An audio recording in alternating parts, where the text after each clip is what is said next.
Bismillahirrahmanirrahim. Assalamualaikum warahmatullahi wabarakatuh.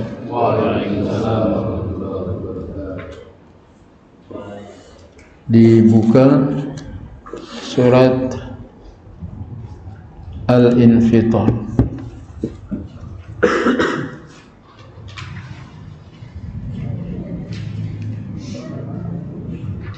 Surat apa? Al-Infitar. Idza sama'un fatarat. A'udzu billahi minasy syaithanir rajim. A'udzu billahi minasy syaithanir rajim. Bismillahirrahmanirrahim. Bismillahirrahmanirrahim. Idza sama'un fatarat. Idza sama'un fatarat. Wa idzal kawakibun tasarat. Wa idzal kawakibun tasarat. Wa idzal biharu fujjirat. Wa idzal biharu fujjirat.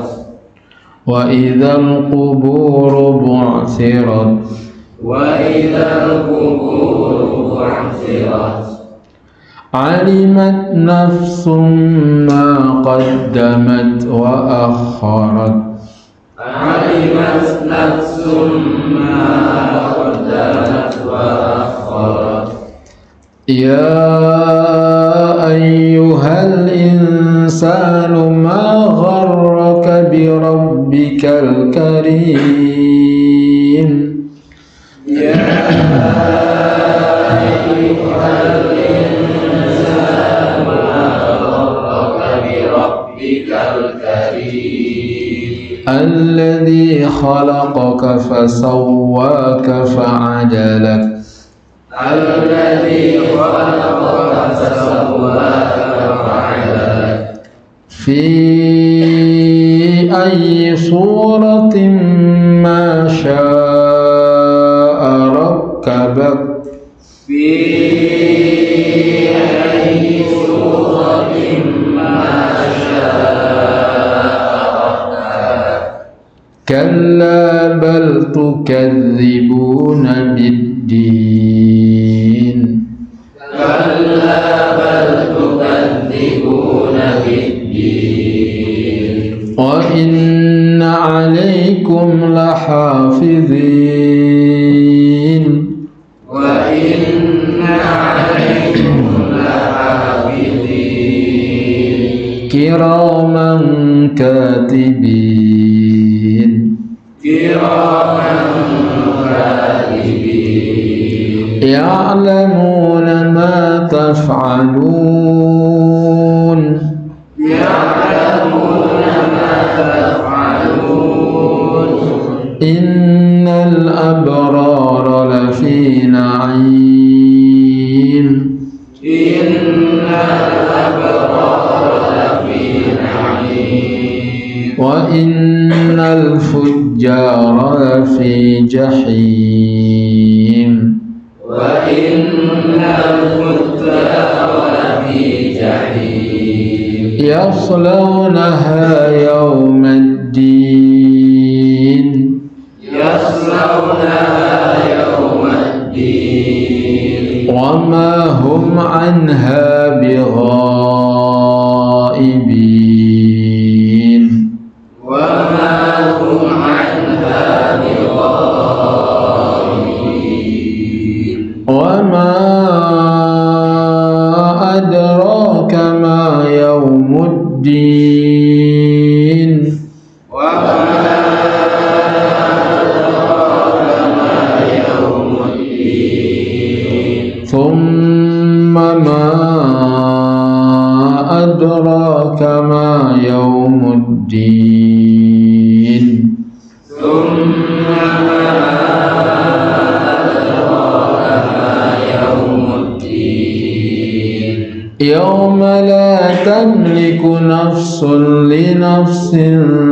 شيئا يوم لا تملك نفس لنفس شيئا والأمر يومئذ لله والأمر يومئذ لله bersama a'udzubillah.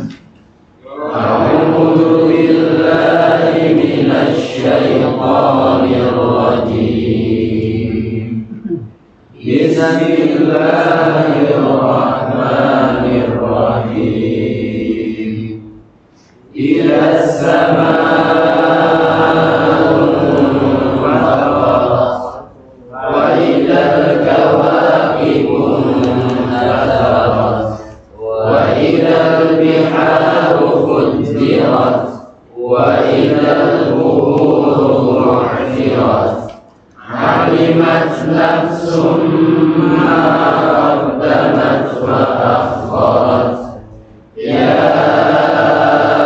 أيها الإنسان ما غرك بربك الكريم الذي خلقك فسواك فعدلك في أي صورة ما شاء ركبك كلا بل تكذبون بالدين وإن عليكم لحافظين كراما كاتبين يعلمون ما تفعلون إن الأبرار لفي نعيم وإن الفجار لفي جحيم يصلونها يوم الدين وما هم عنها بغائبين وما أدراك ما يوم الدين ثم ما أدراك ما يوم الدين يوم لا تملك نفس لنفس شيئا والأمر يومئذ لله. Alhamdulillah, segala puji hanyalah milik Allah. Kita memuji, memohon pertolongan serta mohon ampunan kepadanya. Kita berlindung kepada Allah dari keburukan diri-diri kita dan dari kejahatan amal perbuatan kita. Barang siapa yang diberi petunjuk oleh Allah, maka tidak ada yang bisa menyesatkannya. Namun barang siapa yang disesatkan, maka tidak ada yang bisa menunjukinya. Aku bersaksi bahwa tidak ada Tuhan yang berhak diibadahi dengan benar kecuali Allah, Tuhan yang Maha Esa dan tiada sekutu baginya. Juga bersaksi bahwa Nabi Muhammad sallallahu alaihi wasallam adalah hambanya dan utusannya. Innamal mu'minuna ikhwatun fa aslihu baina akhawaykum wattaqullaha la'allakum turhamun. Sesungguhnya orang-orang mukmin itu bersaudara, maka damaikanlah di antara saudaramu. Takutlah kamu kepada Allah agar Allah merahmatimu. Ketahuilah bahwa hidup di dunia ini hanyalah permainan, senda gurau, perhiasan, saling berbangga di antara kalian, bersaing dengan banyaknya harta, bersaing dengan banyaknya anak, bagaikan air hujan yang turun dari langit, yang membuat para petani kagum akan tanaman-tanamannya. Kemudian tanaman-tanaman itu menjadi kering engkau lihat warnanya kuning kemudian hancur berkeping-keping. Sedangkan di akhirat ada siksa yang pedih, ada ampunan dari Allah dan keridhaannya bagi orang-orang yang lalai. Hidup di dunia ini hanyalah kesenangan yang menipu belaka. Tidak ada perkataan yang baik kecuali perkataan yang diniatkan untuk mencari wajah Allah. Tidak ada kebaikan pada harta kecuali harta yang diinfakkan di jalan Allah. Tidak ada kebaikan bagi orang yang kebodohannya mengalahkan kelembutannya. Juga tidak ada kebaikan bagi orang,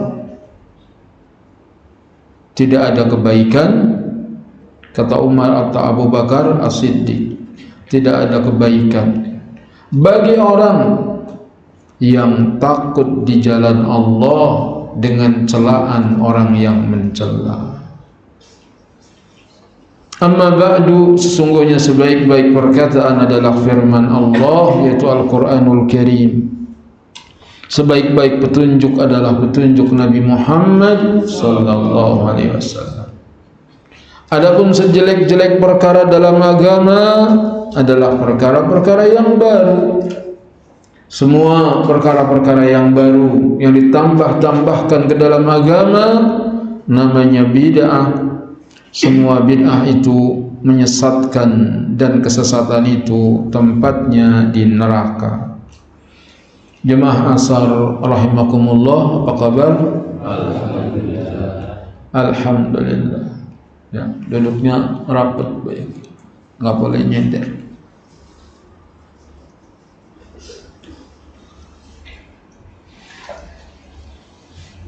Nikmat yang Allah Ta'ala berikan diantaranya apabila kita bisa duduk di majelis ilmu.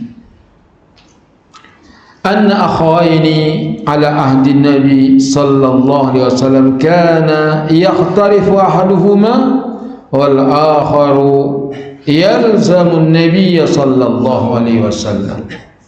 Dulu di zaman Nabi ada dua orang bersaudara. Yang salah satu dari keduanya yakhtarif, cari nafkah, cari maisha. Wal akharu yalzimun Nabiy sallallahu alaihi wasallam. Yang satu mulazamah sama Nabi sallallahu alaihi wasallam. Mulazamah itu ngaji, terus mengikuti Nabi. Kemana Nabi pergi dia ikut, kemana Nabi berdakwah dia mengikuti. Yang satu apa? Cari nafkah. Fashaqal muqtarifu akhahu ila an-nabiy sallallahu alaihi wasallam. Lalu temannya, saudaranya yang mencari nafkah melaporkan saudaranya yang cuma ngaji doang. Dilapornya, Rasulullah, saya capek cari nafkah. Ini saudara saya mulazamah terus, ngaji terus. Faqala an-nabiy sallallahu alaihi wasallam la'allaka turzaku bihi. Nabi SAW bersabda, bisa jadi engkau diberi rizki karena dia. Engkau bisa cari nafkah, punya uang, itu karena kamu membiayai saudaramu yang menuntut ilmu. Syekh Ali Hasan Ali Abdul Hamid Al-Halabi Al-Athari rahimahullah ketika mensyarah hadis ini, beliau menceritakan ulama seperti yang ada dalam hadis ini. Adapun yang ada dalam hadis ini orangnya ada dua. Adapun yang diceritakan oleh Syekh Ali Hasan orangnya cuma satu. Syekh Muqbil bin Hadi Al-Wadi'i rahimahullah. Dia orang Yaman. Beliau bekerja di Saudi sebagai penjaga security atau satpam. Tapi begitu ada pendaftaran kuliah, maka beliau ikut belajar. Siang kerja, malam kuliah. siang kerja, malam kuliah. Maka Allah Ta'ala memberikan kepadanya rizki dan ilmu sehingga menjadi doktor hadis dan termasuk ahli hadis Yaman. Diberikan rizki yang melimpah. Shadaqa Rasulullah sallallahu alaihi wasallam, betul apa yang Nabi sallallahu alaihi wasallam, la'allaka turzaqu bihi. Bisa jadi engkau diberi rizki itu karena engkau rajin hadir di majelis ilmu atau membiayai orang yang menuntut ilmu. Itu pintu datangnya rizki. Sehingga Ustadz Armin Halim Naro rahimahullah, beliau mengatakan bahwa menuntut ilmu ini adalah pelicin datangnya rizki. Kadang rizki itu seret, rizki itu mampet, karena kita jauh dari ilmu, tidak peduli dengan waktu untuk menuntut ilmu, tidak peduli dengan orang-orang yang menuntut ilmu, nggak ada perhatian. Sehingga di Pekanbaru sana itu, yang punya warung Padang, itu kalau sore nggak habis itu jualan, kirim bungkus ke pesantren. Yang punya dagang apa, jual buah-buahan, nggak habis, kirim ke pesantren, sehingga menjadi berkah. Itu pelajaran yang besar. La'allaka turzaqu bihi, bisa jadi engkau diberi rizki karena dia. Ar-Rawi Anas bin Malik, di sini diriwayatkan oleh Imam, oleh sahabat Anas bin Malik radhiyallahu anhu. Al-Muhaddis Ibnu Adi, hadisnya Ibnu Adi, Al-Masdar Al-Kamil fi Du'afa, sumbernya dalam kitab Al-Kamil fi Du'afa di halaman atau nomor halaman 3 halaman 59, halaman 3 nomor 59. Khulasatu hukmul muhaddis hasan atau sahih, kesimpulan derajat hadis ini hasan atau sahih. Ini motivasi kepada kita semua. Jangan remehkan majelis ilmu. Jangan sombong merasa sudah punya banyak ilmu. Hadir di majelis ilmu yang dibacakan qala Allah, qala Rasul. Karena ilmu yang sebenarnya adalah apa yang Allah firmankan. Ilmu yang sebenarnya adalah yang Rasul sallallahu alaihi wasallam sampaikan. Sore hari ini kita masuk pada surat Al-Infitar. Allah Subhanahu wa taala berfirman, "Idzas samaa'u fatarat", apabila langit terbelah. "Wa idzal kawakibu intatharat", dan apabila bintang-bintang jatuh berserakan. "Wa idzal biharu fujjirat", dan apabila lautan menjadi meluap. "Wa idzal quburu bu'thirat", dan apabila kubur-kubur dibongkar. "Alimat nafsum ma qaddamat wa akharat", maka tiap-tiap jiwa akan mengetahui apa yang telah dikerjakan dan yang dilalaikan. Nanti kalau sudah datang hari kiamat kita tahu. Idzas samaa'u insyaqqat, apabila langit itu jatuh. Wahtalla nidhamuha, dan hancur keteraturannya. Wa idzal kawakibu tasaqatat, dan apabila bintang-bintang berjatuhan. Wa idzal biharu fajjarallahu ba'daha fi ba'din, dan apabila lautan diluapkan sebagiannya kepada sebagian yang lain. Fadhahaba ma'uha, lalu hilang airnya. Jadi digoncang tuh hari kiamat, luar biasa goncang. Lautan itu koclak, orang Jawa bilang. Kalau air di gelas digoyang begini, ini namanya koclak. Bahasa Indonesianya apa? Orang Indonesia tapi nggak tahu. Bahasa Jawa itu koclak. Goncang. Kalau goncang itu benda digoncang. Sehingga kau celak meluap sebagian, kering airnya. Fadhahaba ma'uha, hilang airnya. Wa idzal quburu qulibat bi ba'thi man kana fiha, apabila kuburan dibalik sehingga bangkit apa yang ada di dalam kubur, hina idzin ta'lamu kullu nafsin jami'i a'maliha, ketika itulah manusia akan mengetahui semua amal-amalnya. Ma taqaddama minha wa ma ta'akhkhar, apa yang sudah dia kerjakan, apa yang dia lalaikan. Fajuziyat biha, dan dia akan dibalas. Setelah Allah bersumpah dengan beberapa makhluknya akan kejadian yang akan menimpa para makhluknya tersebut, mulai dari langit tatkala terbelah, bintang-bintang tatkala berjatuhan, lautan tatkala meluap, dan manusia tatkala dibangkitkan dari kuburan mereka. Kemudian Allah berkata bahwa semua itu agar mereka, semua itu agar setiap jiwa mengetahui apa yang telah dia lakukan selama hidup di dunia. Ma qaddamat wa akharat, ma qaddamat wa akharat, tentang apa yang terdapat dalam penafsiran ini. Para salaf menafsirkan pertama, yaitu dia akan melihat seluruh keburukan-keburukan yang pernah ia lakukan. Dosa-dosa yang kita pikir nggak ada yang lihat, nggak ada yang merekam, maka diperlihatkan semuanya.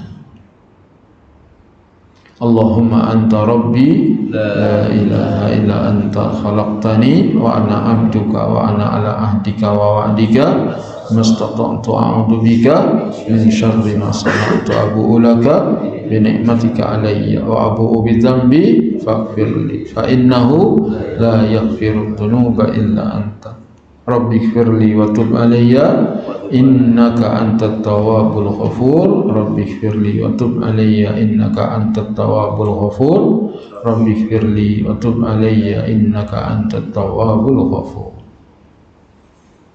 Diperlihatkan nanti dosa-dosa yang kamu sembunyi-sembunyi mengerjakannya.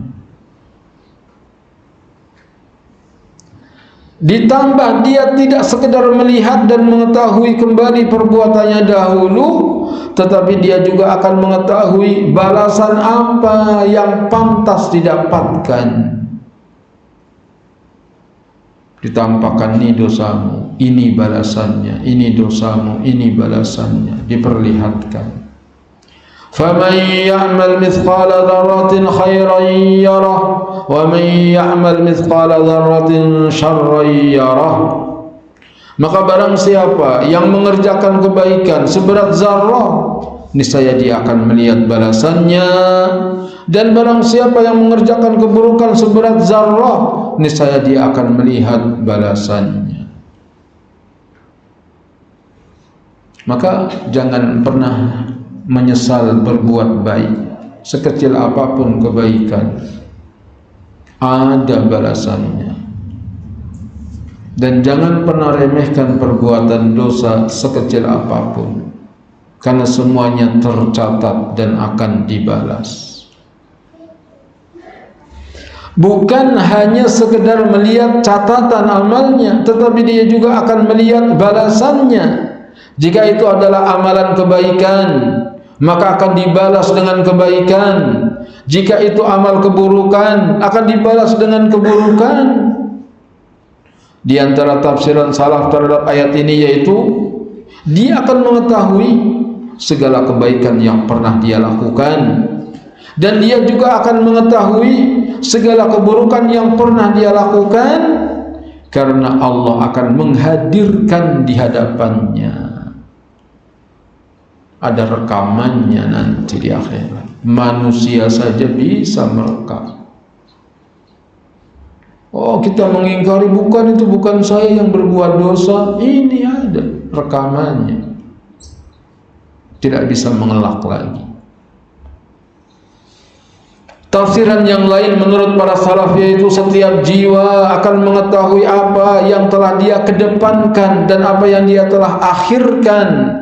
Yang dikedepankan maksudnya adalah amalan-amalan yang dilakukan semasa hidupnya, dan yang diakhirkan adalah amalan-amalan yang berjalan setelah dia meninggal dunia. Ma qaddamat, itu apa-apa yang sudah dikerjakan, jadi yang kita kerjakan sekarang ini. Wa akharat, yang telah diakhirkan kita belum melihat pahalanya. Orang yang bangun masjid lalu dia meninggal, maka akan Allah perlihatkan, nih lihat masjidmu dipakai, digunakan untuk ibadah, begini, diperlihatkan. Ini merupakan kabar gembira bagi orang-orang yang melakukan amalan-amalan yang kelak setelah meninggal dunia, amalan pahala dari amalan tersebut tetap mengalir. Maka disebut sedekah jariyah, sedekah yang pahalanya terus mengalir. Seperti sabda Nabi sallallahu alaihi wasallam dari sahabat Abu Hurairah radhiyallahu anhu, dia berkata bahwa Rasulullah sallallahu alaihi wasallam bersabda, jika seorang meninggal dunia maka terputus amalnya kecuali 3 perkara, yaitu sedekah jariyah. Orang yang bangun masjid, orang yang bangun santren, orang yang bangun jembatan, orang yang nanam pohon, itu pohonnya ditimpa hujan patah dapat pahala, ditiup angin roboh dapat pahala, dimakan binatang dapat pahala, nanam duren dicolong orang dapat pahala. Pahala paling besar itu diantaranya nanam pohon. Itu pohon ada semut hinggap di situ 5.000 semut, oh dapat pahala dari 5.000 semut itu. Lebah punya sarang di situ, semuanya mendatangkan kebaikan. Maka dianjurkan kita itu untuk menghijaukan bumi. Bagaimana kalau ada lahan kosong, kasih tanaman. Kasih tanaman. Jangan ada tumbuhan, tebang aja itu, tebang. Nebang mah gampang. Nanamnya itu yang lama.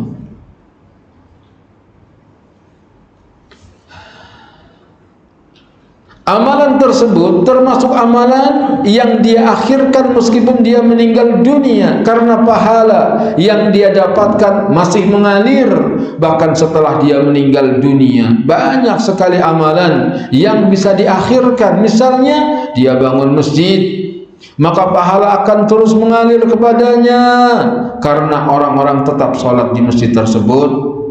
Dia menyekolahkan seorang anak ke sebuah pondok pesantren, kemudian membiayainya hingga menjadi seorang dai.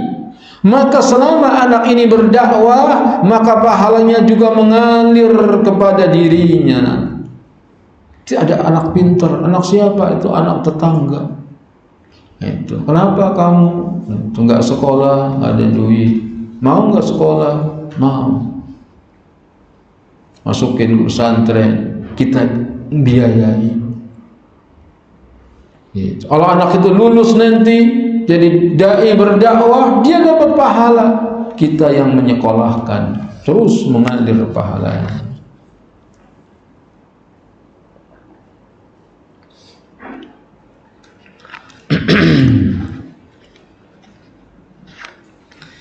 Dia mencetak buku-buku agama dan dia bagikan secara gratis. Kemudian ada yang membaca buku tersebut dan beramal soleh dengannya, maka seluruh amal soleh yang orang ini kerjakan berdasarkan panduan dalam buku tersebut, maka pahalanya juga akan mengalir kepadanya tanpa mengurangi pahala orang ini. Jadi kita bukan ulama, nggak bisa nulis. Kita beli kitab, lalu kita panggil ustaz suruh mengkaji kitab ini. dikaji. So, kalau cuma dikasih doang, dibaca apa enggak? Kebanyakan enggak dibaca. Kitab itu akan bermanfaat kalau dikaji. Al-Quran, ini banyak Al-Quran. Kapan dibaca? Ramadan aja baca HP, baca Quran. Tapi kalau Al-Quran ada terjemahannya, kita kaji ini. Kita kaji. Semoga kita bisa khatam sampai Al-Fatihah. Kalau kita mulainya dari An-Nas, Al-Fatihah sudah, Al-Fatihah, An-Nas, terus sekarang sampai surat Al-Infitar. Semoga kita panjang umur untuk beramal saleh. Kita minimal sudah pernah merenungi ayat Quran seluruhnya. Kalau ngaji terus, gitu. Tapi kalau libur kadang-kadang berarti ada yang sudah, ada yang belum. Kita niatkan bisa. Berarti kita pernah melafadzkan ayat-ayat Al-Quran dengan mentadaburinya.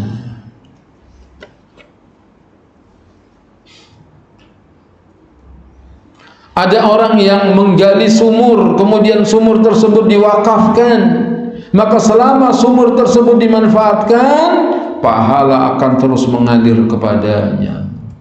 Di daerah Gunung Kidul misalnya, itu Sifu Hanif cerita, sudah berusaha ratusan juta ngebor, itu belum berhasil. Ada daerah-daerah yang susah air. Nah, kalau kita punya dana, bikin sumur. Atau kalau kita bisa bikin alat air laut disuling biar jadi air tawar. Seperti di Jeddah, itu Masjid Nabawi, Masjidil Haram, nggak pernah kekurangan airnya itu. Padahal jutaan orang yang wudhu di sana. Tetapi nggak pernah kita mau wudhu itu di Masjidil Haram mati airnya, nggak pernah. Listrik mati aja nggak pernah. Mereka berlomba-lomba ingin mendapatkan pahala yang terus mengalir. Atau seorang yang mendidik anaknya lalu dijadikan anaknya saleh dan bertakwa kepada Allah, maka setelah dia meninggal anaknya terus mendoakan dia sehingga pahala-pahala kebajikan mengalir kepadanya. Kita menginginkan pahala sebanyak-banyaknya, sementara umur kita enggak cukup. Kita pengen sih ibadah terus. Umur ada mungkin, tapi kalau sudah 80, udah 70, udah lemah. Kemampuan kita terbatas dan semangat kita naik turun dan semangat kita turun naik. Ini sebagai tafaul, turun dulu baru naik. Jangan naik kemudian. Oleh karena itu apabila punya modal, maka lakukanlah amalan-amalan yang bisa terus mengalir tersebut meskipun sudah meninggal dunia. Yang paling bagus bangun jembatan. Daerah-daerah seperti di Cirebon itu saya pernah lewat, ya Allah, jembatannya bambu, becak dorong, krok itu kalau jatuh dalam itu. Kalau kita punya dana, bangun jembatan, bangun santren. Sebaliknya orang yang sangat menderita adalah orang yang melakukan keburukan yang dosanya mengalir. Mereka adalah orang-orang yang menyebarkan atau mengajarkan keburukan kepada orang lain. Mengajari seorang pemuda untuk minum khamr. Ini orang gak pernah minum khamr, diajari dia, diajak mabuk. Akhirnya temannya jadi pemabuk. Itu dosanya terus mengalir. Temannya nggak ngerokok, diajak ngerokok, gitu. Ketika temannya ngerokok terus, gara-gara dia yang ngajarin, maka yang ngajarin ikut dapat pensiunan dosa terus.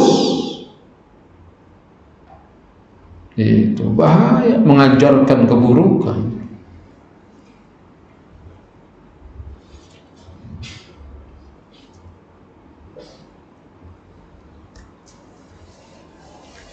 Mereka adalah orang-orang yang menyebarkan atau mengajarkan keburukan kepada orang lain, mengajari bermain musik, yang mana disepakati oleh 4 madhab akan keharamannya. Musik itu main gitar itu nggak main gonjrengan aja, ada ilmunya. Ada kunci apa? Kunci Inggris.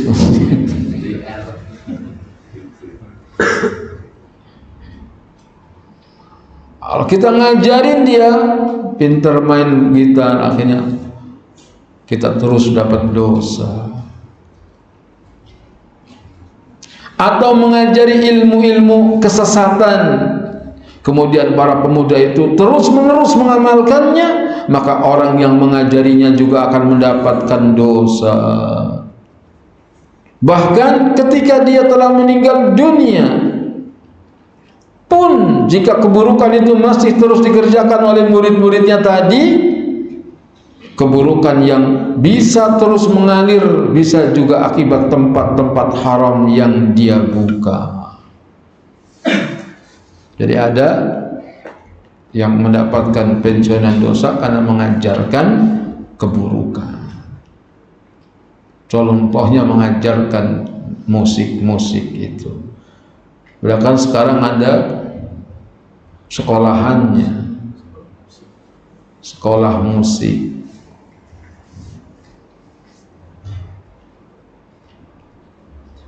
Begitu juga membuka rumah perzinaan, bikin kontrakan buat ngontrakin pelacur, ikut dapat dosa. Maka dosa-dosanya akan terus mengalir kepada dirinya. Sungguh menakjubkan, meskipun telah meninggal dunia, namun seakan-akan mereka masih hidup, yaitu orang-orang yang berbuat baik meskipun sudah meninggal dunia, namun amalan-amalannya masih hidup. Atau sebaliknya, orang-orang yang berbuat kejahatan meskipun sudah meninggal dunia, namun hasil keburukannya masih terus berjalan.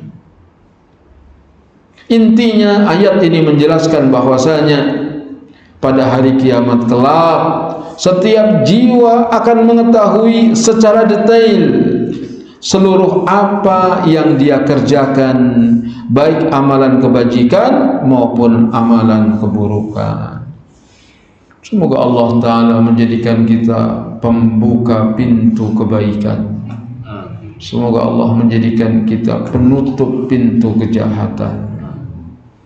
Sallallahu ala nabiyyina Muhammadin wa ala alihi wa sahbihi ajma'in. Ayat ini kemarin sudah atau belum? Sudah. Sekarang ayat selanjutnya. Ya, atau selanjutnya minggu depan. Besok diingetin sampai ayat yang ke-5.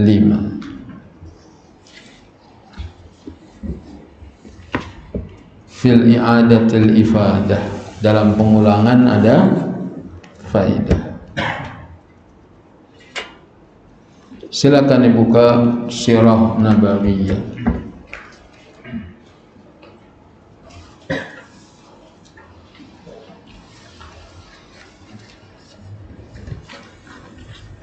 Halaman 480.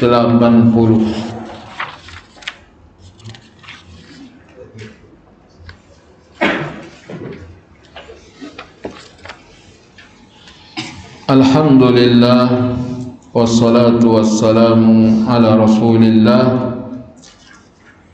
Asyhadu an la ilaha illallah wahdahu la syarika lah wa asyhadu anna Muhammadan abduhu wa rasuluhu, amma ba'du. Masih membicarakan tentang Umrah Al-Hudaybiyah. Sub pembahasan Allah yang menahan tangan mereka dari membinasakan kalian. Jadi orang itu binasa atau selamat, Allah subhanahu wa ta'ala yang mengaturnya. Walaupun kita sudah diancam dengan ancaman yang berbahaya, dikepung oleh semua manusia, kalau takdirnya selamat pasti selamat.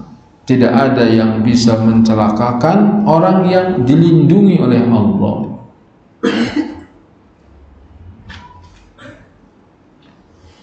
Sebagaimana sabda Nabi sallallahu alaihi wasallam kepada Ibnu Abbas radhiyallahu anhuma, wa'lam anna al-ummata law istama'at ala an yanfa'uka bi syai'in lam yanfa'uka illa bi syai'in qad katabahu Allahu laka, wa in istama'u ala an yadurruka bi syai'in lam yadurruka illa bi syai'in qad katabahu Allahu alaik, rufi'atil aqlam wa jaffatis suhuf. Kata Nabi kepada Abdullah bin Abbas, ketahuilah, apabila seluruh manusia sepakat untuk mencelakakan kamu, maka mereka tidak akan bisa mencelakakan kamu, kecuali kecelakaan yang telah Allah takdirkan.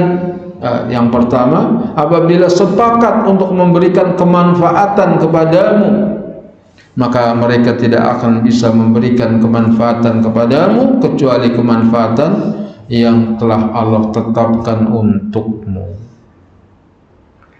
Sebaliknya, apabila semua manusia sepakat untuk mencelakakan kamu, maka tidak mungkin kamu celaka kecuali kecelakaan yang telah Allah takdirkan atasmu.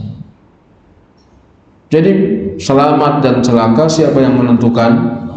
Allah. Maka Nabi kalau berperang tidak takut dengan banyaknya jumlah musuh. Walaupun musuh banyak, kalau takdirnya menang, menang. Kam min fi'atin qalilatin khalabat fi'atan katsiratan biidznillah. Berapa banyak kelompok yang sedikit yang mengalahkan kelompok yang banyak dengan izin Allah.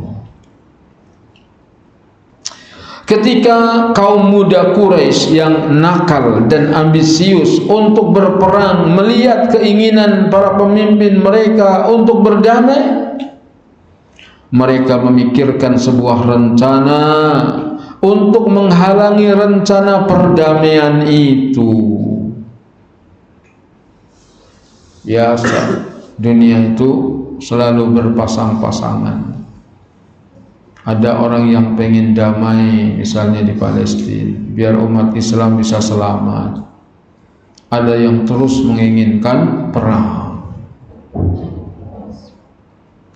Mereka memutuskan keluar di malam hari dan menyusup ke kamp kaum muslimin, yakni tempat kumpulnya kaum muslimin, dan berbuat onar guna menyulut api peperangan. Rupanya mereka benar-benar melaksanakan putusan itu. Ada yang di atas, bahaya itu. Hah? Oh, angin. Takutnya ada bocah naik. Nah, kalau tukang nggak apa-apa. Nggak ada. Kalau ada anak-anak bilangin suruh turun, bahaya. Saya kemarin naik ke atas ada monyet.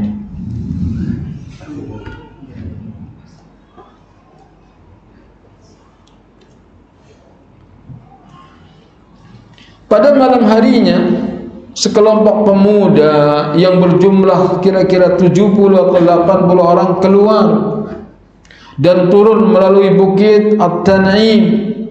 Mereka berusaha untuk menyusup ke dalam kamp kaum muslimin, namun malang nasib mereka. Muhammad bin Maslamah, kepala keamanan saat itu, berhasil menangkap mereka semua. Akan tetapi mengingat keinginan Nabi sallallahu alaihi wasallam untuk berdamai, mereka semua akhirnya dibebaskan dan dimaafkan.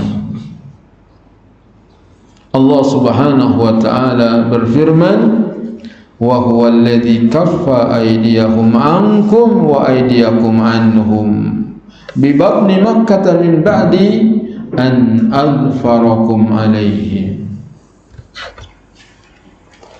Dan dialah yang menahan tangan mereka dari membinasakan kamu, dan menahan tangan kamu dari membinasakan mereka. Dan di tengah kota Mekah, sesudah Allah memenangkan kamu atas mereka. Maka pelajaran yang diambil, kejadian apa saja di muka bumi adalah Allah yang mengatur. Di antaranya adalah dengan perbuatan orang-orang bodoh. Makanya kita harus sering berdoa, Allahumma la tu'akhidna bima fa'ala sufaha'u minna. Ya Allah, janganlah kau binasakan kami, janganlah engkau hukum kami atas perbuatan orang-orang yang bodoh di antara kami. Kadang semangatnya orang bodoh itu menimbulkan kebinasaan. Kata Sayyidina Nasir Sa'di, Allah Azza wa Jalla berfirman memberikan keselamatan bagi hamba-hambanya dari keburukan kaum kafir serta peperangan mereka. Di mana Allah berfirman, wa huwa alladzi kaffa aydiyahum, dan dialah yang menahan tangan mereka, yaitu para penduduk Mekah, menahan dari membinasakan kamu dan menahan tangan kamu dari membinasakan mereka di tengah kota Mekah sesudah Allah memenangkan kamu atas mereka. Yakni setelah kalian mengalahkan mereka sehingga mereka berada dalam kekuasaan meski tanpa perjanjian. Mereka berjumlah sekitar 80 orang. Mereka berusaha menyusup ke dalam kamp kaum muslimin agar dapat mengalahkan mereka kala mereka lengah. Namun mereka melihat kaum muslimin senantiasa waspada sehingga mereka pun tertangkap, tapi dilepaskan dan tidak dibunuh. Begitu orang kafir. Jadi seorang muslim enggak boleh lalai, seorang muslim enggak boleh lengah. Ya damai. Elit politik lagi damai, di belakang pasukannya nyerang. Dan itu biasa dari zaman dulu. Begitu juga ahlul bid'ah. Ketika kita berjuang mendakwahkan sunnah, ada kalanya dimusuhi oleh ahlul bid'ah. Maka ketika mereka menampakkan kebaikan kepada kita, kita terima kebaikan mereka. Tetapi tetap harus waspada. Tetap harus waspada. Semoga Allah Ta'ala menolong kita dari orang-orang yang memusuhi kita. Maka doa itu terus kita baca. Allahumma ja'al tha'rana ala man zalamana wansurna ala man adana. Allahumma ja'al tha'rana ala man zalamana wansurna ala man adana. Allahumma ja'al tha'rana ala man zalamana wansurna ala man adana. Ya Allah, jadikanlah balasan kami terhadap orang-orang yang menzalimi kami. Tolonglah kami dari musuh-musuh kami. Karena kita enggak ngerti. Kadang kelihatannya doang teman, tapi dia menohok dari belakang. Kita berdakwah, mengajarkan sunnah, mungkin enggak digembosi? Mungkin. Gitu. Jangan enggak kok dia enggak, jangan meremehkan. Harus terus waspada. Dan kita enggak bisa ngawasin mereka. paling bisa kita minta tolong kepada Allah, biarlah Allah yang membalasnya. Allahumma ja'al tha'rana ala man zalamana wansurna ala man adana. Dan Allah Maha melihat apa yang kamu kerjakan. Allah Azza wa Jalla akan membalas semua orang berdasarkan amalnya, dan Allah Azza wa Jalla akan mengatur kalian orang-orang yang beriman secara baik. Selanjutnya, Utsman bin Affan sebagai duta kepada kaum Quraisy. Utsman bin Affan diutus untuk menemui orang kafir Quraisy.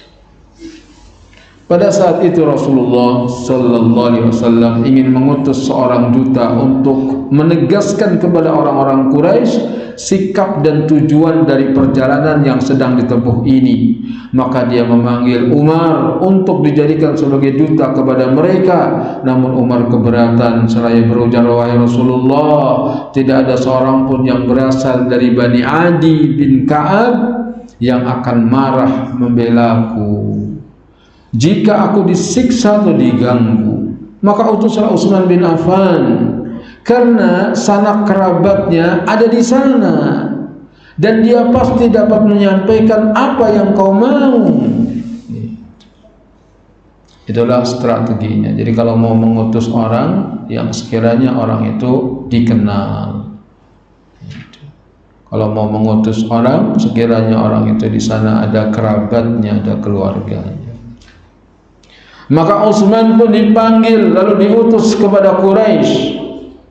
Nabi berkata kepadanya, sampaikan kepada mereka bahwa kedatangan kita bukan untuk berperang, melainkan untuk umrah, dan ajak mereka untuk masuk Islam. Dan Nabi SAW juga memerintahkan agar menemui beberapa orang laki-laki beriman yang ada di Mekah. Demikian juga dengan kaum wanitanya, lalu memberi kabar gembira kepada mereka perihal sudah dekatnya kemenangan atau Fathul Makkah, serta menyampaikan bahwa Allah akan memenangkan agamanya di Mekah, sehingga tidak ada lagi orang beriman secara sembunyi-sembunyi. Maka berangkatlah Utsman hingga berpapasan dengan orang Quraisy di Baldah. Mereka menanyakan, hendak kemana kau?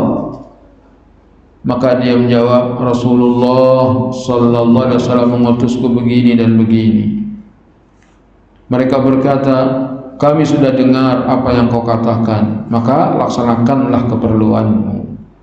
Lalu Abban bin Sa'id al-As menghampiri dan menyambut kedatangannya, lalu mempersilahkan Utsman menaiki kudanya. Maka dia pun naik. Kemudian dia membawa Utsman yang tetap berada di atas kuda. Orang ini memberikan jaminan keselamatan padanya dan memboncengnya hingga sampai di Mekah. Utsman menyampaikan misi kepada para pemuka Quraisy.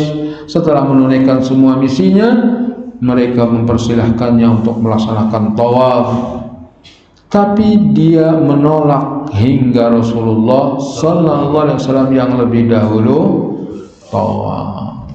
Sebenarnya Utsman kalau mau tawaf duluan bisa, tapi Utsman nggak mau. Ntar aja bareng bersama Rasulullah sallallahu alaihi wasallam.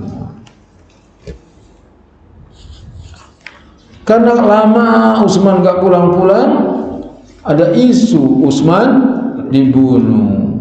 Utsman ditawan oleh orang Quraisy, barangkali karena mereka ingin berunding sama mereka lebih dahulu di saat yang genting ini agar dapat mengambil keputusan. Baru kemudian memulangkan Utsman dengan membawa jawaban atas isi suratnya. Dan penahanan itu pun berlangsung cukup lama hingga tersebarlah isu tentang kematian Utsman di tengah kaum muslimin.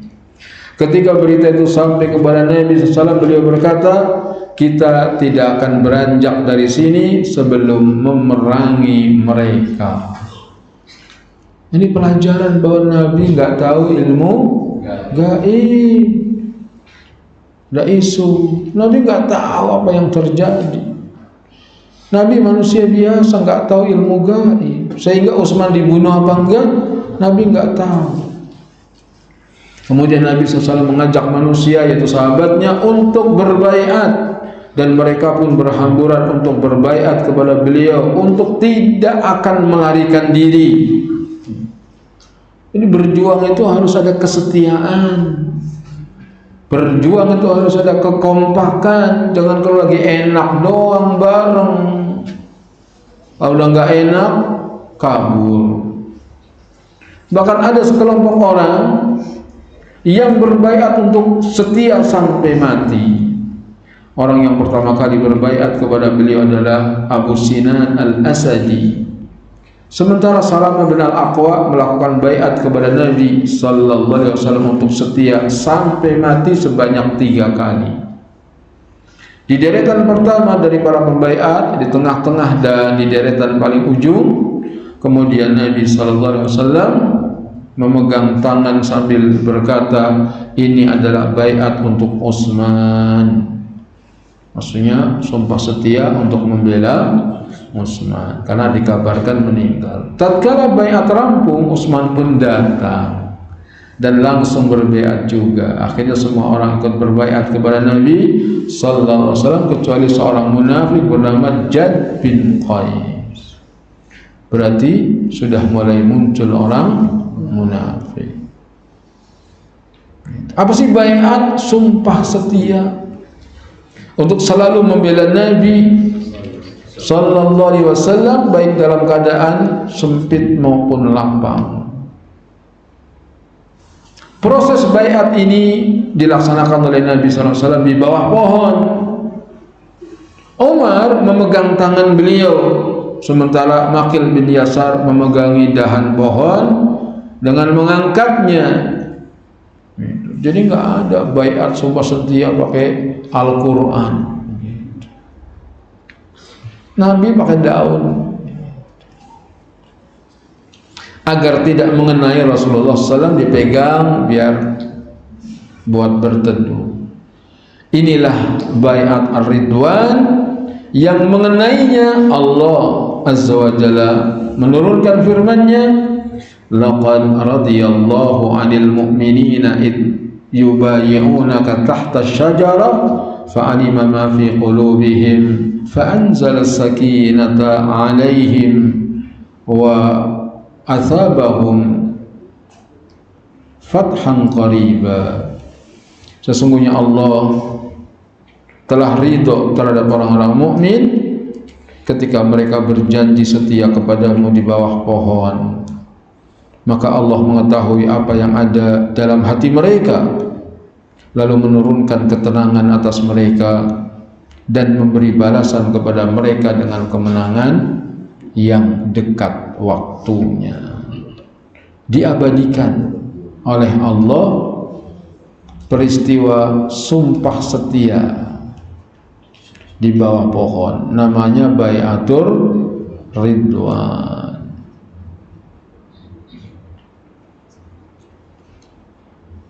Namanya baiatur ridwan.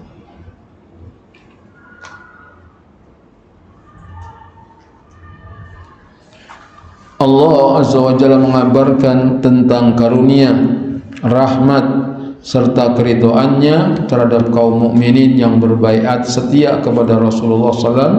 Peristiwa pembaiatan yang membuat wajah mereka putih bersinar, dan dengan baiat itu pun mereka mendapatkan kebahagiaan dunia dan akhirat. Jadi mereka berbaiat, kalau sudah sumpah setia kepada Nabi, berseri-seri wajahnya. Emang begitu. Kalau kita mengokohkan iman, tekun ibadah, dekat dengan Allah, niscaya Allah akan berikan cahaya di wajah.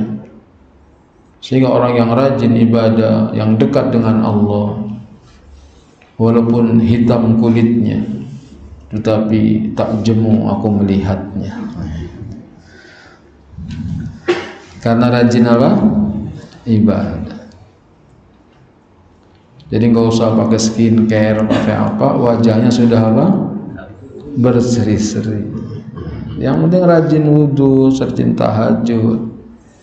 Itulah alasan suami yang pelit sama istri.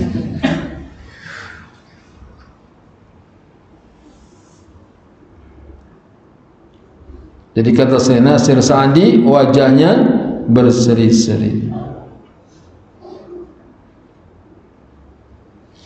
yaitu yang dikenal dengan bayatul ridwan adalah karena Allah Azza wa Jalla ridha terhadap kaum mukminin yang melakukan bayat setia itu.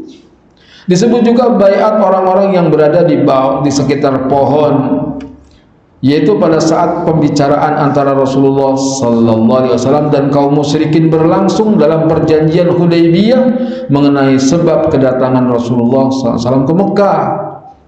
Rasulullah sallallahu alaihi wasallam tidak datang untuk memerangi seorang pun. Rasulullah sallallahu alaihi wasallam datang hanya untuk mengunjungi Baitullah serta untuk mengagungkannya. Kemudian Rasulullah SAW mengirim Utsman bin Affan ke Mekah untuk mengutarakan tujuan kedatangan Rasulullah SAW. Kemudian tersiar berita bohong bahwa Utsman dibunuh. Kemudian Rasulullah SAW mengumpulkan kaum mukminin yang turut bersama Rasulullah SAW yang jumlahnya sekitar 1.500 orang. Dan mereka pun berbaiat setia kepada Rasulullah SAW di bawah sebatang pohon untuk memerangi kaum musyrikin, dan tidak akan lari hingga mereka gugur sekalipun. Itu dalam Islam. Terbunuh satu orang satu kota, membunuh satu orang, maka satu kota itu harus dibunuh semua. Itu bahayanya membunuh orang. Misalnya ya, ada orang dibunuh keluarga kita, naudzubillah, atau siapa yang bunuh Bani Fulan, maka serahkan siapa yang membunuh gitu. Kalau mereka sembunyikan, maka diperangi semua. Kalau diserahkan ini pembunuhnya, kisos sudah selesai.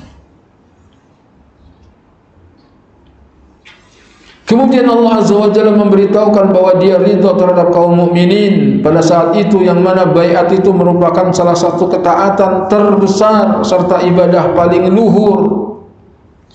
Fa'alima ma fi qulubihim, maka Allah mengetahui apa yang ada di hati mereka. Yani Allah Azza wa Jalla mengetahui keimanan mereka.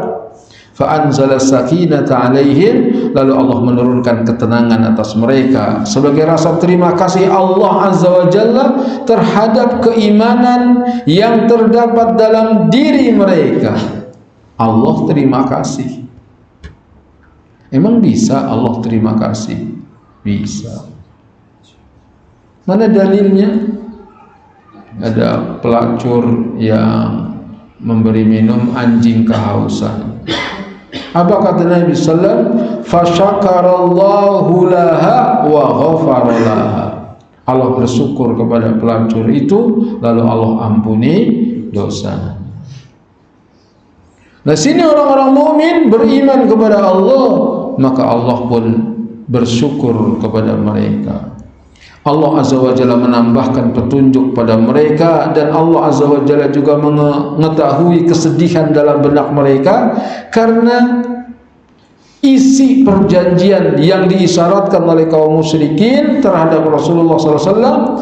Kemudian Allah menurunkan ketenangan yang membuat hati mereka kokoh dan damai. Tadinya sedih, kenapa nih perjanjiannya seakan-akan merugikan kaum muslimin. Tapi begitu ada berita terbunuhnya Utsman, goncang mereka, lalu mengadakan baiat sumpah setia, semangat mereka. Jadi adanya problem, adanya gangguan, itu ada hikmah di balik itu semua.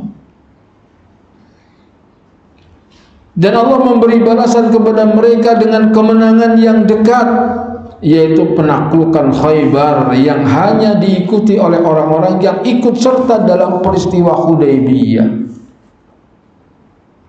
Sehingga harta rampasannya khusus bagi mereka sebagai balasan untuk mereka dan sebagai ucapan terima kasih atas ketaatan terhadap Allah Azza wa Jalla, serta menunaikan amalan yang membuatnya ridha yang dilakukan oleh kaum mukminin. Itulah di antara perjanjian Hudaybiyah. Pelajaran yang bisa kita petik, semua kebaikan yang kita lakukan tidak disia-siakan. Pasti ada balasannya. Sekurang-kurangnya balasan di akhirat. Jadi ibadah, kebaikan yang kita lakukan pasti ada balasannya. Paling lambatnya kapan? Di akhirat. Kadangkala dibalas kontan di dunia. Jadi balasan kebaikan-kebaikan yang kita lakukan ada kalanya di dunia. Maka Ibnu Qayyim ketika menafsirkan ayat Innal abrara lafi na'im, sesungguhnya orang-orang yang baik berada dalam kenikmatan. Kata beliau, jangan kau kira nikmat hanya di akhirat saja, tapi naim ada di dunia. Naim, kenikmatan ada di alam kubur. Naim ada di alam akhirat. Semoga Allah berikan kepada kita kenikmatan dunia dan akhirat. Rabbana atina fid dunya hasanah wa fil akhirati hasanah wa qina adzabannar.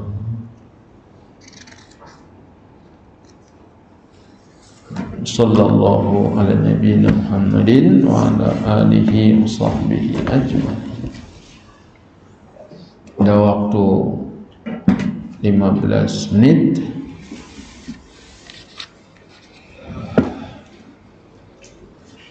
Kitabut Tauhid alladhi huwa haqqullah 'alal 'abid. Masuk kepada bab 36. Halaman 126.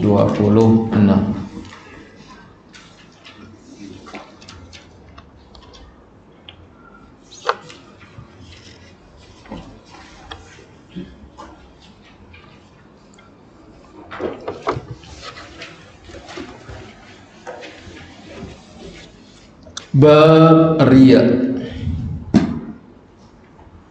Riya ialah berbuat baik karena orang lain. Riya, berbuat baik karena orang lain. Kalau dilihat orang, sholatnya khusyuk. Kalau enggak, sholatnya ngebut. Itu namanya orang riya. Depan banyak orang jadi wali Allah, tapi kalau sendirian jadi musuh Allah.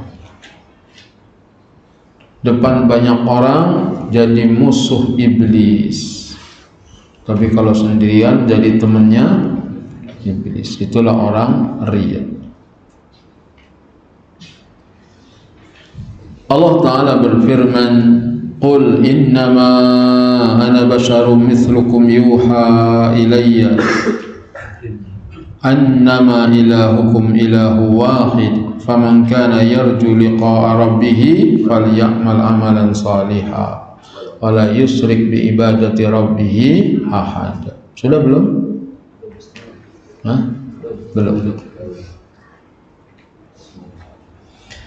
Katakanlah, sesungguhnya aku ini hanya seorang manusia seperti kamu.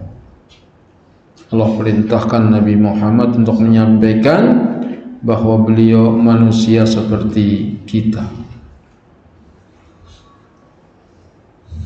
Yang diwahyukan kepadaku, bedanya Nabi dapat wahyu bahwa sesungguhnya Tuhan kamu itu adalah Tuhan yang Esa. Barang siapa yang mengharap perjumpaan dengan Tuhannya, maka hendaklah dia mengerjakan amal yang saleh, dan janganlah dia mempersekutukan seorang pun dalam beribadah kepada Tuhannya. Quran surat Al-Kahfi ayat 110.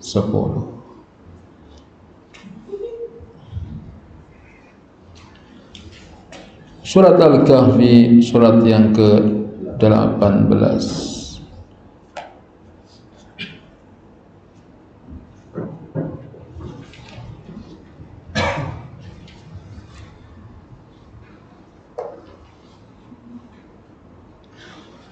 Di dalam ayat ini dijelaskan bahwa Nabi sallallahu alaihi wasallam adalah manusia seperti yang lainnya. Maksudnya beliau tidak mengetahui ilmu gaib. Apa yang terjadi besok Nabi aja enggak tahu.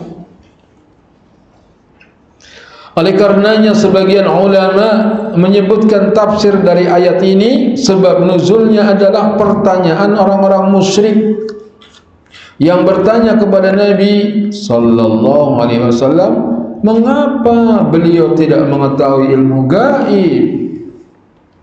Lalu Allah azza wa jalla menurunkan firman-Nya, "Qul," katakan, sesungguhnya aku ini manusia biasa seperti kamu yang diwahyukan kepadaku. Dalam ayat yang lain, "Qul la amliku li nafsi naf'an wa la dharran illa ma syaa Allah." Katakanlah, aku tidak kuasa menarik kemanfaatan bagi diriku dan tidak pula menolak kemudaratan kecuali yang dikehendaki Allah. Walau kuntu a'lamul ghaiba lastaksartu minal khairi wa ma massani as-su'. Dan sekiranya aku mengetahui yang gaib, tentulah aku membuat kebajikan sebanyak-banyaknya dan aku tidak akan tertimpa kemudaratan. Orang kalau tahu ilmu gaib pasti hidupnya kaya raya. Tahu dolar mau turun, jual sekarang dolar. Nanti begitu dolar turun kita beli dolar. Nanti kalau naik jual. Orang begitu. Miskin apa kaya? Tentu kaya raya. Kalau aku tahu ilmu gaib, tentu aku tidak akan mendapatkan kesusahan. Tapi buktinya itu perjanjian Hudaybiyah, Nabi mau umroh dicegat, dihalangi, susah. Sampai perjanjian ribut, ada berita Utsman meninggal. Coba kalau Nabi tahu ilmu gaib, begitu ada kabar Utsman meninggal, santai, gue udah tahu, enggak meninggal. Kalau Nabi tahu ilmu gaib, in ana illa nadhiru wa basyiru liqaumin yu'minun. Sesungguhnya aku hanyalah pemberi peringatan dan pembawa kabar gembira bagi orang-orang yang beriman. Maka kalau Nabi saja enggak tahu ilmu gaib, apalagi dukun? Kan percaya sama dukun atau orang yang ngaku wali. Enggak ada yang tahu ilmu gaib. Oleh karenanya Nabi sallallahu alaihi wasallam tertimpa kemudaratan ketika perang Uhud, yaitu beliau terluka dan lainnya. Ini dikarenakan Nabi sallallahu alaihi wasallam tidak mengetahui banyak hal. Akan tetapi Nabi sallallahu alaihi wasallam mengetahui sebagian ilmu gaib yang Allah Subhanahu wa taala beritahukan kepadanya tentang adanya azab kubur. Itu gaib apa nyata? Gaib. Kita tahu enggak adanya azab kubur? Kita tahu. Kok tahu dari mana? Karena disampaikan oleh Allah dan Rasulnya bahwa nanti akan ada azab kubur. Sok tahu lu? Iya, saya tahu karena Nabi yang memberitahu. Bahkan sudah ada bocoran pertanyaannya. Soalnya udah ada belum bocorannya? Ada. Apa pertanyaan kubur? Man rabbuka? Itu sudah dibocorin oleh Nabi. Ma dinuka? Wa man nabiyuka? Sehingga ada guru SMP katanya, itu anak muridnya dikasih soal dulu sebelum tes, nilainya bagus-bagus, dibocorin. Ketika ditegur, nggak boleh. Itu soal Eptanas dibocorin. Itu pertanyaan kubur aja boleh, masa ujian SMP nggak boleh?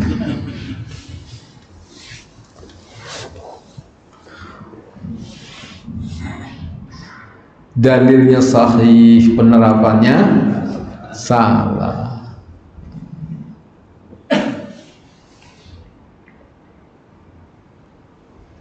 Di antara bukti bahwa Nabi sallallahu alaihi wasallam adalah manusia seperti kita walaupun dia seorang rasul yang diistimewakan adalah dia makan seperti kita makan, dia lapar sebagaimana kita lapar, beliau buang hajat sebagaimana kita buang hajat, beliau lelah, letih, tidur, sakit, dan begitu juga kita. Nabi SAW menikah sebagaimana kita menikah, beliau memiliki anak sebagaimana kita memiliki anak, kita akan meninggal, begitu juga dengan Nabi SAW yang meninggal. Allah Subhanahu wa taala berfirman, innaka mayyitu wa innahum mayyitun, sesungguhnya kamu akan meninggal sebagaimana mereka juga meninggal. Jadi Nabi manusia biasa. Allah menurunkan Nabi sallallahu alaihi wasallam dalam bentuk manusia, bukan dalam bentuk malaikat, agar bisa kita teladani. Jika Nabi sallallahu alaihi wasallam seperti yang dikatakan sebagian orang, beliau adalah bayangannya dan dari tubuhnya keluar cahaya, maka bagaimana bisa kita untuk meneladani Nabi? Tarekat Sufi mengatakan Muhammad itu nur ala nur, cahaya di atas cahaya. Jadi kalau berjalan nggak ada bayangannya, karena badannya cahaya. Neon dong.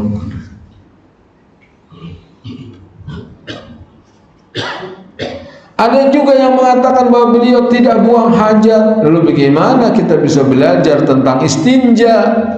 Kalau Nabi nggak buang hajat, lalu doa masuk WC gimana? Doa keluar WC bagaimana? Karena Nabi itu manusia biasa, beliau buang hajat sehingga kita diajari adab-adab buang hajat. Maka yang benar bahwasanya Rasulullah sallallahu alaihi wasallam seperti kita, hanya saja beliau diberikan kelebihan dan mukjizat sebagai pembeda antara dirinya dengan manusia biasa.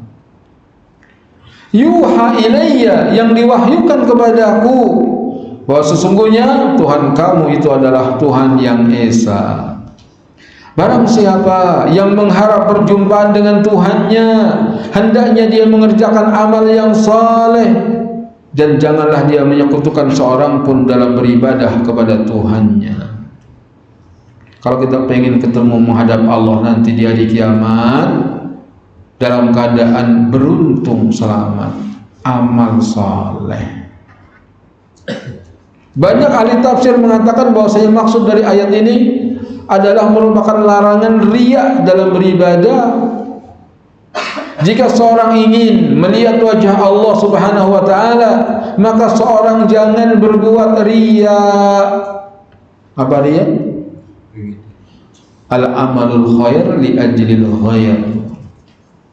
Amalan baik karena dilihat orang lain atau karena orang.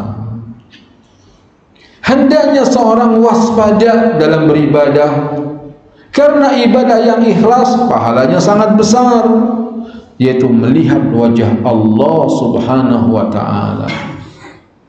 Namun tantangannya juga berat, yaitu seseorang harus ikhlas dan tidak mencari pujian sama sekali. Orang yang ikhlas itu dipuji-puji tidak terbang, dihina-hina tidak tumbang. Orang ikhlas dipuji-puji tidak terbang, dihina-hina tidak tumbang. Ibadah saja, orang mau mencela, orang mau memuji, gak ada urusan dengan manusia, urusan saya dengan Allah. Karena orang ria jiwa. Kenapa kita berat menghadapi ria? Karena jiwa kita lemah. Kita ini ingin dipuji, ingin pamer. Baru beli korden baru, temannya diundang makan ke rumah. Tumben undang makan karena harus ganti korden. Nanti ganti keramik kamar mandi, ngundang teman lagi. Baru juga datang, mau pipis nggak? Silahkan. Maksudnya biar ngelihat apa? Orang ria itu begitu. Berbuat apa saja ingin eksis, ingin dapat like, ingin dikomen. Gitu. Kalau komennya nggak baik, aduh langsung. Jiwa kita ini lemah, ingin dipuji, ingin pamer, ingin sebut-sebut kehebatan agar diakui, agar disanjung dan dihormati. Sehingga jika muncul perasaan seperti ini, maka seorang ingat ayat ini. Kita kadang-kadang pengen dipuji-puji, maka cepat-cepat diobati. Apa obatnya? Ingat itu. Barang siapa yang ingin berjumpa dengan Tuhannya, hendaknya dia beramal yang soleh. Amal soleh itu yang ikhlas dan sesuai dengan contoh Nabi. Jika ingin melihat wajah Allah Subhanahu wa taala, jangan berbuat syirik. Dan jika berbuat syirik, maka segera istighfar kepada Allah Subhanahu wa taala.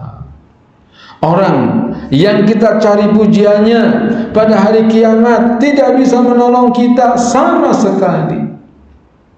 Kita pengen dipuji-puji tetangga, nanti di hari kiamat tetangga kita nggak bisa ngapa-ngapa, nggak bisa nolongin kita. Walaupun kita dipuji-puji setinggi langit, maka tidak akan bermanfaat sama sekali. Sehingga seorang mukmin prinsipnya dia ingat pujian manusia tidak akan mengangkat derajatnya di hadapan Allah. Celaan manusia tidak akan menjatuhkan derajatnya di hadapan Allah. Itu prinsip yang harus diingat-ingat terus. Jadi kalau kita disanjung-sanjung orang, dipuji-puji orang, derajat kita nggak bakal naik. Allah paling tahu siapa kita. Lalu orang mencela-cela kita, menghina-hina kita, nggak usah marah. Karena kalau kita mulia di hadapan Allah, tetap mulia walaupun banyak orang yang mencelanya. Subhanakallahumma bihamdika asyhadu an la ilaha illa anta astaghfiruka wa atubu ilaik. Wassalamualaikum warahmatullahi wabarakatuh.